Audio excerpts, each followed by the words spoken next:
There we go. Hello everyone. Hello. So today's video is a continuation of something that I started on December 6th. Philosophies behind learning music and whatnot. But today's topic is going to be a little bit different. But first, if you could just like, subscribe, leave a comment or something, it would make me so happy. You know, I actually make a little bit of money from YouTube. And the more subscribers, the more views that I get, the more money I get. Oh yeah, money. Beautiful. You know what, like, most of my money goes to the government. I make so little money for myself. I give it all to Big Brother. The Japanese government, the Canadian government, the American government. Big Brother, take my money. Oh yeah. Beautiful. Okay. Today, I want to talk about the reasons why I learn music historically. First of all, it's because I love history. But I came to realize there's a connection. It's very, very holistic. But a lot of people who come from the music school system, I think they're not really thinking about art. They're really looking at music. I'm generalizing, of course. Not all of you, of course. But a lot of them, they see a song as just symbols, chords, theory, 251 here and blah, blah, blah, blah.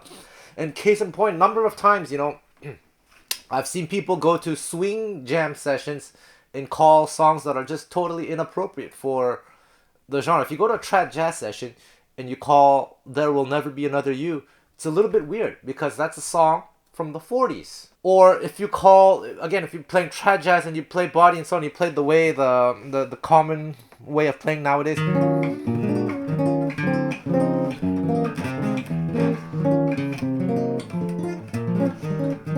The beat part, you know.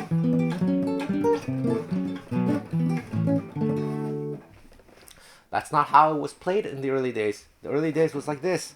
Well, in the early days it could have been played a number of different ways, but and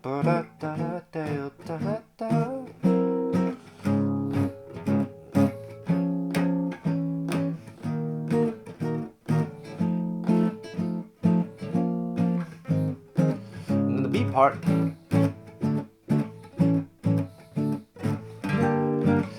etc. So if you study music history this way, I feel you're a better artist because you have a bigger understanding of the context of the music of what you're trying to play, and you can explain to your audience what is it that you're trying to do.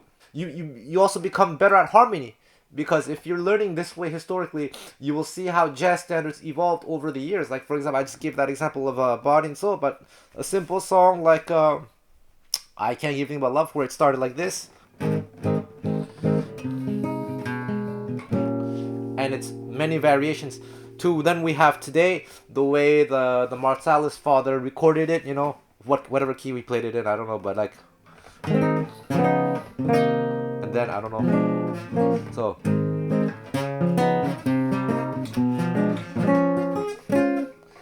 then, you know, do the B part, adding all these chords, so you see the historical evolution of harmony, so to speak, and that's very, very fascinating. And in that sense, you can play the same song in a number of different ways. So what you just saw me play in the beginning was a solo over the chord changes to Django's minor swing. But I did not play it in a gypsy jazz style. I played it in a kind of a 60s way, inspired heavily by Wes Montgomery. But since I live in Japan, it's East Montgomery. I'm ready for the dad jokes. And it's connected to what I talked about last week about listening to music, but listening to music in a very attentive way. Absorbing the sounds that you hear, and then after reading up on the historical context of where those musicians, the era those musicians were operating in, the social conditions and everything, all that has an impact on the music. Because this is another topic for another video maybe, but the whole thing about scales and modes and whatnot is a recent invention, as I've said in multiple videos. That's something that's taught at a lot of music schools around the world, and then it's taught to the next generation. But people have this idea that that's how jazz music started in the early 20th century, but that's not true at all. Terms like Dorian, Phrygian, whatever, as they exist today in jazz music, were not really used in those days. And case in point, I researched a lot of pedagogical materials from the 50s. It's hard to find. Back when it was in Montreal, it was easier because I had access to this library, this music library that was really cool. And one time I stumbled upon an article from a music teacher, not a famous one, who was trying to explain chord scales and modes in the 60s. But because the terminology was not set in stone yet, he was explaining in his own way, which is very, very fascinating. He was saying that to find out which scale, let's say you have you're in the key of C, so you have C major, C, D, E, F, G, A, B, C, right? That's the scale. And then when you have D minor, take the D minor triad or something. I forgot how he explained it. Make it 4 notes, and then fill in the notes with the notes from the C major scale, and you end up with this. And he didn't have a name for it, but this is Dorian. But then he was saying that, okay, when you're in the key of C, D minor is in the key of C, right? But when you're in the key of C, you have a chord that's not in the key, so let's say D7. So he said, look for the note that changed, which is F sharp. Now fill in the rest with the notes from the key of C major, and you end up with this.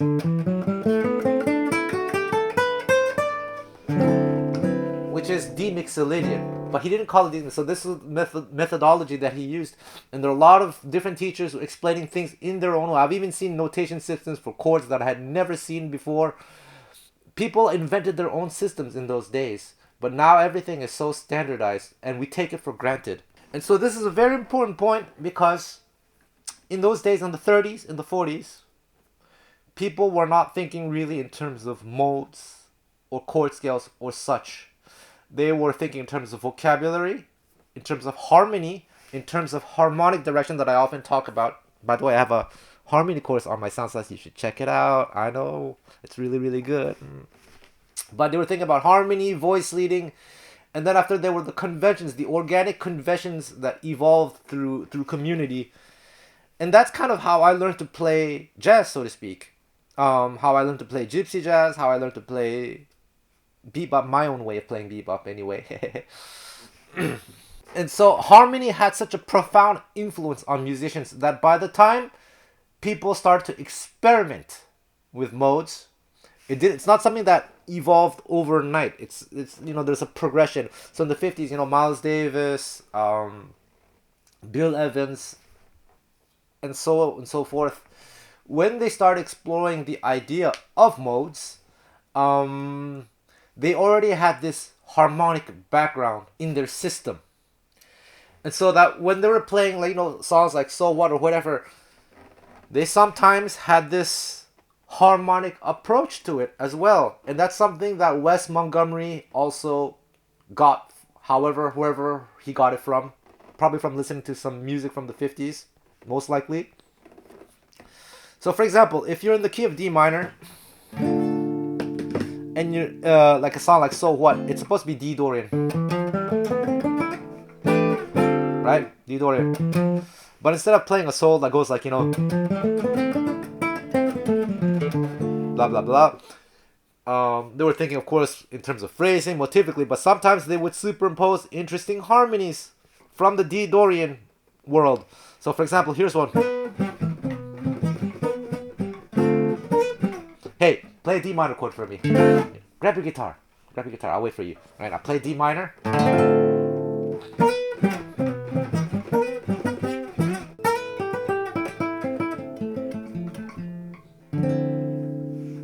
Typical sound used by I almost said Jews. Jazz musicians. And Wes Montgomery approached things that way. So, I mean, there's more to Wes than that. But that's what I did when I was improvising over this minor swing thing. I made an artistic decision to play in that style, using that knowledge. So when you have A minor, another thing that's possible. So when you have A minor, I was thinking like this G major 7.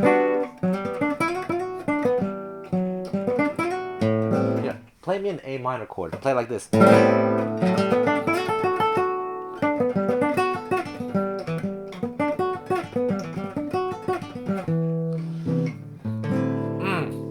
So then when you have D minor, then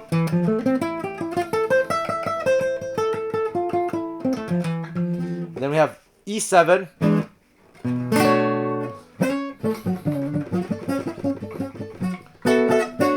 Oof, amazing. Things like that. You can make these choices. And again, if you're really interested in the music, I think, in my opinion, it's great to learn the history, to understand the social conditions that led to the way people played. It's all connected. And a lot of things are done, even if they happen organically, but it happened in a very, how do you say, in a logical way through the social conditions. Like, for example, in the early 20th century, with the laws of segregation and racism and all that stuff, a lot of black musicians, when they went to France, they realized that they were far more appreciated there than they were in America. So a lot of them went to France, spent a lot of time there, and that's how Django Reinhardt got to meet Coleman Hawkins, and Snoop Dogg, you know. All those amazing jazz musicians. Snoop Dogg, amazing. Smoke that joint. I don't do drugs, by the way. And as many of you know, lately I got into this rumba flamenco stuff. I've explained why, but there's actually a connection to Django Reinhardt. That's actually why I'm into it.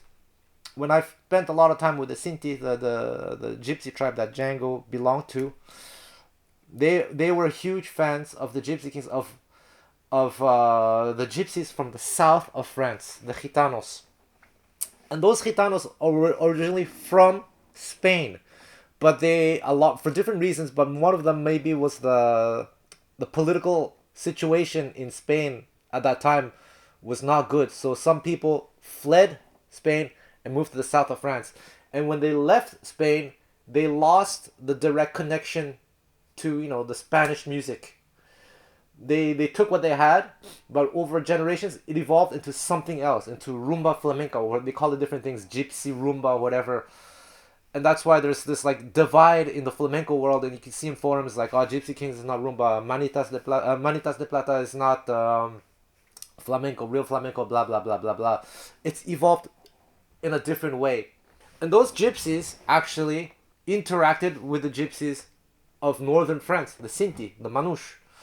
And Django played with some of these people. I think, I'm not 100% sure, but I think like Matelot Ferré, Saran Ferré, Barreau Ferré, they were originally from that tribe, from the Spanish tribe of gypsies. And you have Sinti who play rumba flamenca, like the Laurier family. And I remember when I was taking lessons with Fapi Lafetta, I don't know what led to that, but at one point he started playing some rumba flamenca, like the gypsy rumba. And I thought that was so cool. And so this rumba flamenca thing is played in the flamenco world, in Spain, but it has a different sound. The way it's played in France is very, very different. It has it's a unique color. And a lot of people are teaching the Gypsy Kings way of playing it, but they're teaching it with the wrong color. They're teaching it the Spanish way. And it's interesting because the people who are teaching it correctly are people from the south of France. So the best resource on learning Gypsy Rumba is from French YouTube channels, French teachers, not from Spanish speaking people. And I find this so very, very fascinating. And how they influence each other, because, well, it gets even more complicated. That's going to be another topic, like the intermarriage and everything. Like, for example, there's this player, Mario Regis, from the south of France, who's half Gitano and half Cinto. And he's explaining in an interview in French that because he's half, when he plays the Gypsy Rumba, it has a different sound from the Gitanos, the pure-blooded Gitanos. It's so very fascinating, isn't it? And a lot of the techniques influence each other. In fact, Manitas de Plata apparently was highly, highly influenced by Django. And for some reason, I don't know exactly the story, but he refused to be a professional musician until after Django passed away. So I don't know what the story is there. If anyone knows, please let me know.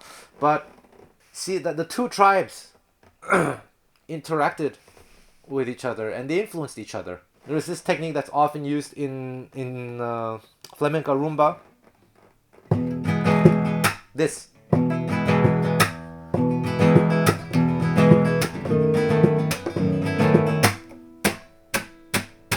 And when gypsy jazz musicians play gypsy jazz, like the Gypsies, they borrowed that technique. So I don't have a pick with me, but like if they're playing like, you know, Bossa Dorado.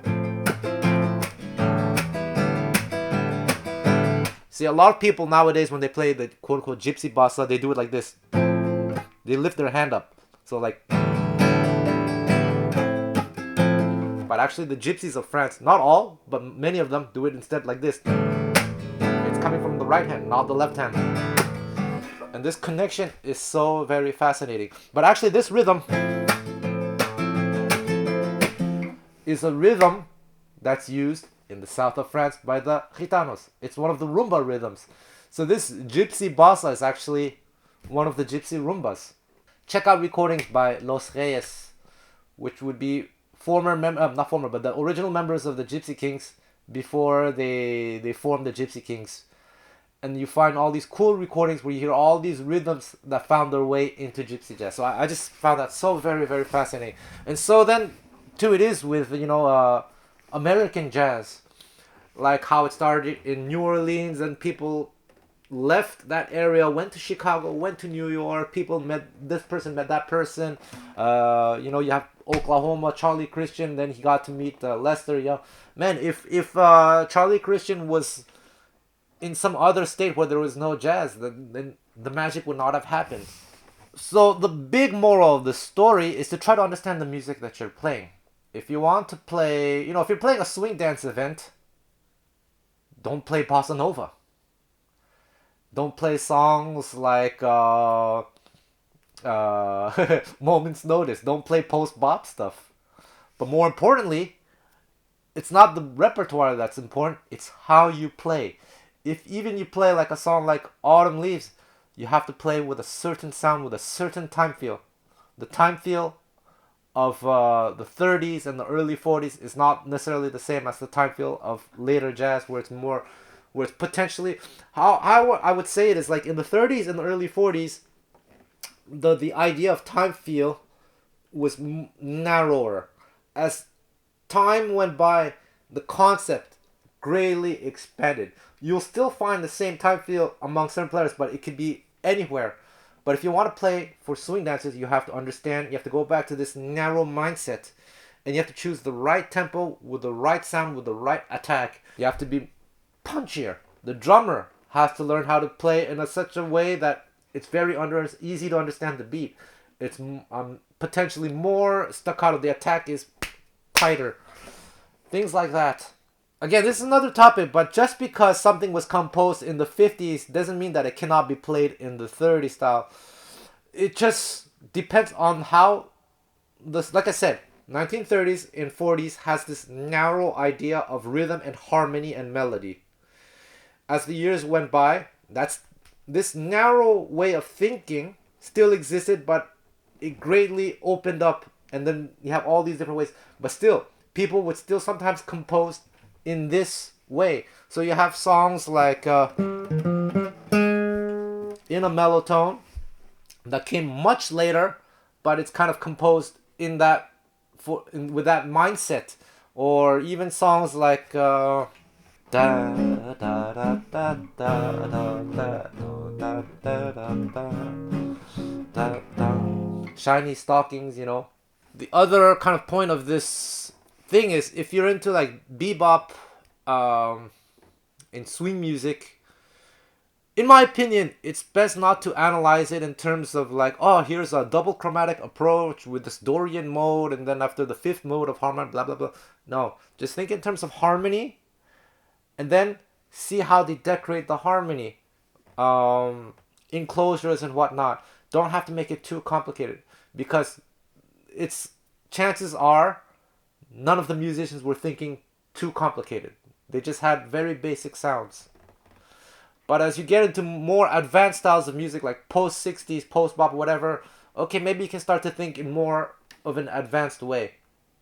But quite honestly, the 30s, 40s, 50s way of playing is not as advanced as one might think it would be, as the way people might teach it at music schools.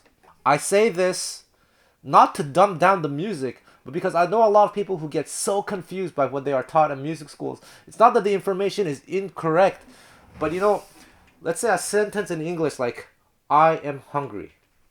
That's all you gotta know. I am hungry. That evokes the feeling that you need food. But then, it's as if I'm gonna explain you, I am hungry. Okay, I is the subject, am is the verb.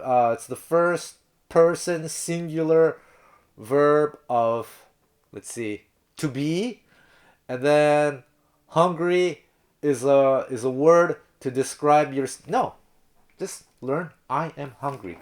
That's it. I'm hungry. And to make it shorter, I'm hungry. Boom. Just gotta learn that. And then eventually maybe you can learn different ways of saying I'm hungry. I'm feeling a bit hungry. I haven't eaten today. See, I haven't eaten. I have not. You don't have to like break it down to like its technical components, grammatical components. Just gotta learn the phrases and understand the meaning. There we go. I hope this video was kind of useful. But yeah, thank you very much. Oh yeah, government. I want to give the government all my money. Take it. 50% of my income. Thank you. 60. Oh yeah. Oh yeah.